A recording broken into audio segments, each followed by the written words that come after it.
નહીં.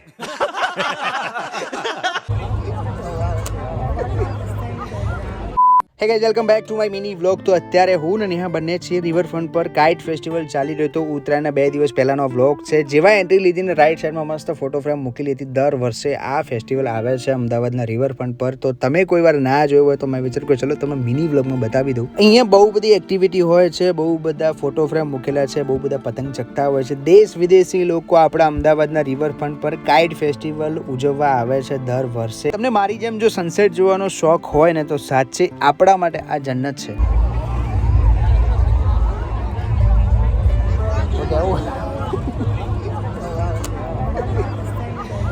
આ ભાઈ તો વ્લોગમાં કંઈ ના બોલી શક્યા, પણ આપણે કોઈ વાર અચાનક મળી જઈએ ને તમને વ્લોગમાં બોલવાનો મોકો મળે તો તમે શું બોલવાના એ કોમેન્ટ કરીને કહેજો. ને જે પતંગ ચગાવે છે ને એ ભાઈ બી બિલકુલ નથી શરમાતા, પતંગને એકદમ ધરતી પર અડાડીને ઉપર લઈ જાય છે. જો આ ભાઈને આટલી એક્સાઇટમેન્ટ હોય ઉત્તરાયણની તો આપણને કેમ નહીં? તો સાચું કહું છું, ખુશ રહેવાનું શીખી જાઓ. એન્ડ પછી આ પતંગ કેવી રીતે બને છે ને એ સ્ટોર બી મેં અંદર જઈને વિઝિટ કર્યો. ને આ ઝાડ પર તો એટલા પતંગ લાગેલા હતા. લાસ્ટમાં અમે લોકો ગયા ફૂડ સ્ટોલ પર. અમે લોકો ટ્રાય કર્યું હતું. ડ્રાય મંચુરિયન બહુ જ ટેસ્ટી હતું. સનસેટ થયા પછી અહીંયા જે લાઇટિંગ થાય છે ને એના પછી જે લુક આવે છે ને જે ફ્રેમ ચમકે છે ને સાચું કહું છું બહુ એન્જોય કર્યું. પછી નીકળી ગયા ઘરે જવા માટે. આજનો વ્લોગ ગમે હોય તો લાઇક શેર એન્ડ સબસ્ક્રાઇબ કરી દેજો. મળીએ છીએ કાલે નેક્સ્ટ વ્લોગમાં. ત્યાં સુધી ટેક કેર, બાય બાય.